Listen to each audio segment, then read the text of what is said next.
Friends, तो आज हम लोग पढ़ेंगे अम्बा और भीष्म 7th क्लास चैप्टर 4 बाल महाभारत कथा। और मैं हूँ रोहित कुमार मोदी। तो चलिए शुरू करते हैं। सत्यवती के पुत्र चित्रांगद बड़े ही वीर परंतु स्वेच्छाचारी थे। एक बार किसी गंधर्व के साथ युद्ध हुआ, उसमें वह मारे गए। उनके कोई पुत्र न था, इसलिए उनके छोटे भाई विचित्रवीर्य हस्तिनापुर की राजगद्दी पर बैठे। विचित्रवीर्य की आयु उस समय बहुत छोटी थी, इस कारण उनके बालिग होने तक राजकाज भीष्म को ही संभालना पड़ा। जब विचित्रवीर्य का विवाह के योग्य हुए तो भीष्म को उनकी विवाह की चिंता हुई। उन्हें खबर लगी कि काशीराज की कन्याओं का स्वयंवर होने वाला है। यह जानकर भीष्म बड़े खुश हुए और स्वयंवर में सम्मिलित होने के लिए काशी रवाना हो गए। देश विदेश के उनके राजकुमार का स्वयंवर में भाग लेने के लिए आए थे। राजपुत्रियों को पाने के लिए आपस में बड़ी स्पर्धा थी। स्पर्धा मीन्स क्या बताएं, प्रतियोगिता में स्पर्धा थी, मतलब इसका मतलब ये है। क्षत्रियों में भीष्म की प्रतिज्ञा की प्रतिष्ठा अद्वितीय थी। उनके महान त्याग और भीष्म प्रतिज्ञा का हाल सब जानते थे, इसलिए जब वह स्वयंवर मंडप में प्रविष्ट हुए तो राजकुमारों ने सोचा कि वह सिर्फ स्वयंवर देखने के लिए आए होंगे, परंतु जब स्वयंवर में सम्मिलित होने वालों में भीष्म ने भी अपना नाम दिया तो अन्य कुमारों को निराशा होना पड़ा। उनको क्या पता था कि दृढ़वती भीष्म अपने लिए नहीं वरन अपने भाई के लिए स्वयंवर में सम्मिलित हुए हैं। सभा में खलबली मच गई। चारों ओर से भीष्म पर पथ्या कसी जाने लगी।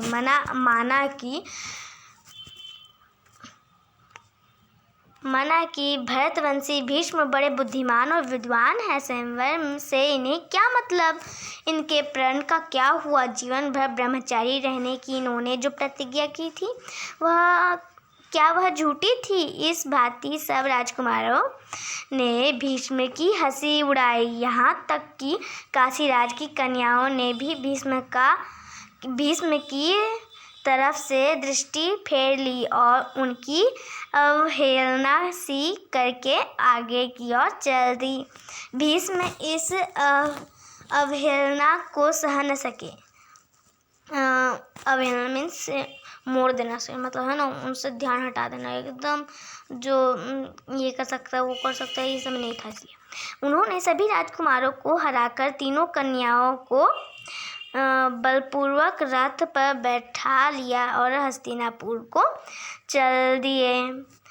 शोभ देश का राजा साल बड़ा वीर था। काशीराज की सबसे बड़ी कन्या अम्बा उस पर अनुरक्त थी और उनको मन ही मन अपना पति मान चुकी थी।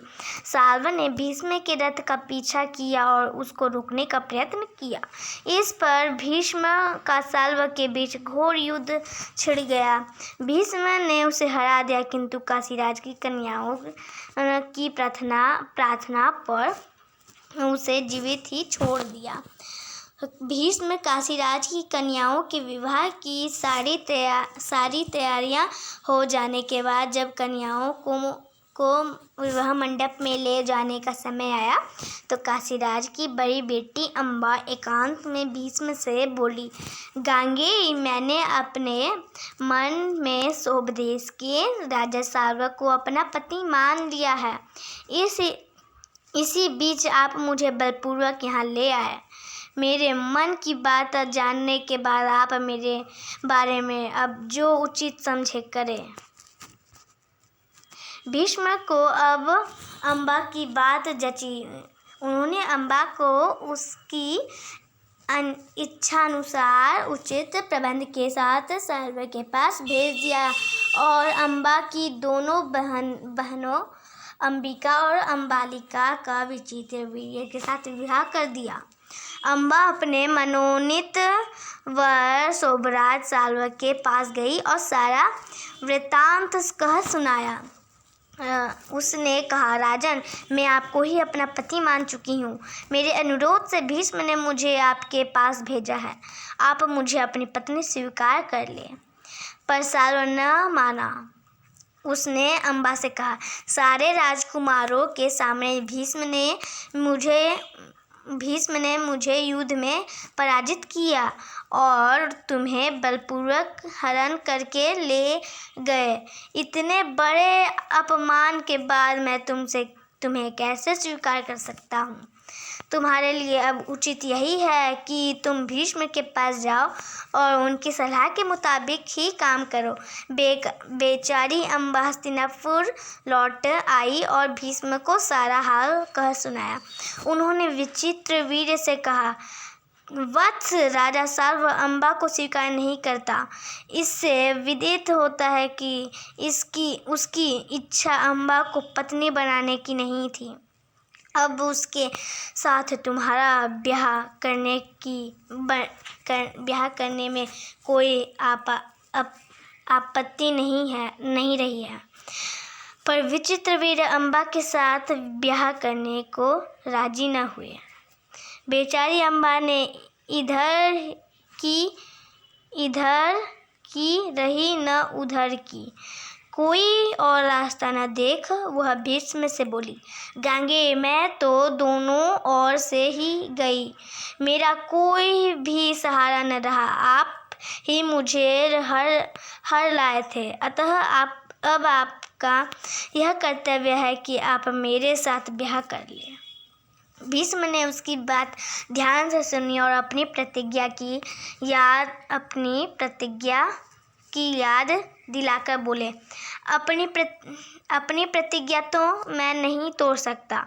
उन्होंने अम्बा की परिस्थिति समझकर विचित्रवीर्य से दोबारा आग्रह किया, पर वह न माना।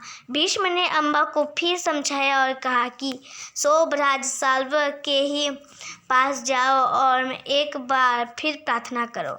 लाचार अम्बा फिर साल्व के पास गई और उसकी बहुत मिन्नतें की, लेकिन दूसरे की जीती हुई कन्या को स्वीकार करने से शोभराज ने साफ इनकार कर दिया। अम्बा इस प्रकार 6 साल तक हस्तिनापुर और शोभ देश के बीच ठोकरें खाती फिरी। उसने अपने इस सारे दुख का कारण भीष्म को ही समझाया। उन पर उसे बहुत क्रोध आया और प्रतिहिंसा की आग उसने मन में जलने लगी। भीष्म से बदला लेने की इच्छा से वह कई राजाओं के पास गई और उनके अपने दुखड़ा सुनाया। भीष्म से युद्ध करके उनका वध करने की उसने राजाओं से प्रार्थना की, पर राजा लोग तो भीष्म के नाम से ही डरते थे। किसी में इतना साहस मीन्स हिम्मत न था कि भीष्म से युद्ध करे। डरते थे। किसी में इतना साहस न था कि भीष्म से युद्ध करे। क्षत्रियों से एकदम निराश होकर अम्बा ने तपस्वी ब्राह्मणों की शरण ली। तपस्वी ने कहा, बेटी, तुम परशुराम के पास जाओ, वे तुम्हारी इच्छा अवश्य पूरी करेंगे। तब ऋषियों की सलाह पर अम्बा परशुराम के पास गई। अम्बा की करुण कहानी सुनकर परशुराम का हृदय पिघल गया। उन्होंने दयार्द स्वर में कहा, काशीराज कन्ये, तुम मुझसे क्या चाहती हो? अम्बा ने कहा, ब्राह्मण वीर, मेरी प्रार्थना केवल यही है कि आप भीष्म से युद्ध करें। मैं आपसे भीष्म के वध की भीख मांगती हूँ। परशुराम को अम्बा की प्रार्थना पसंद आई। बड़े उत्साह के साथ वह भीष्म के पास गए और उन्हें युद्ध के लिए ललकारा। दोनों कुशल योद्धा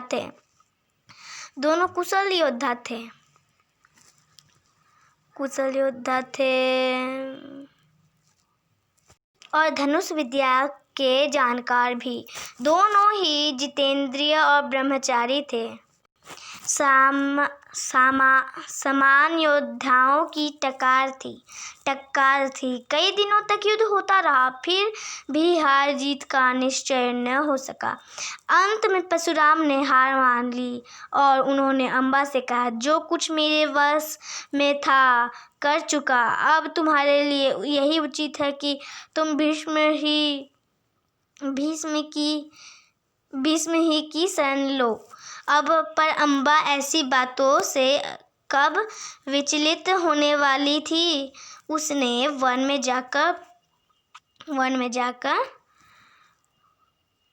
फिर तपस्या शुरू की और तपोबल से स्त्री रूप छोड़कर पुरुष बन गई और उसने अपना नाम शिखंडी रख लिया। जब कौरवों और पांडवों के बीच कुरुक्षेत्र के मैदान में युद्ध हुआ तो भीष्म के विरुद्ध लड़ते समय शिखंडी रथ के आगे बैठा था और अर्जुन ठीक उसके पीछे। ज्ञानी भीष्म को यह बात मालूम थी कि अम्बा ही शिखंडी का रूप धारण किए हुए है, इसलिए उन्होंने उस पर बाण चलाना अपनी वीरोचित प्रतिष्ठा के विरुद्ध समझा। शिखंडी को आगे करके अर्जुन ने भीष्म पितामह पर हमला किया और अंत में उन पर विजय प्राप्त की। जब भीष्म आहत होकर पृथ्वी पर गिरे तब जाकर अम्बा का क्रोध शांत हुआ। जो आधा बताया था ना, ये वाला महाभारत के युद्ध के समय का है, ये वाला बता दिया गया। लेकिन अब हम लोग पढ़ेंगे अगले चैप्टर में विदुर 50 चैप्टर 5। तो अब तक के लिए बाय बाय, अगले वीडियो के साथ मिलेंगे।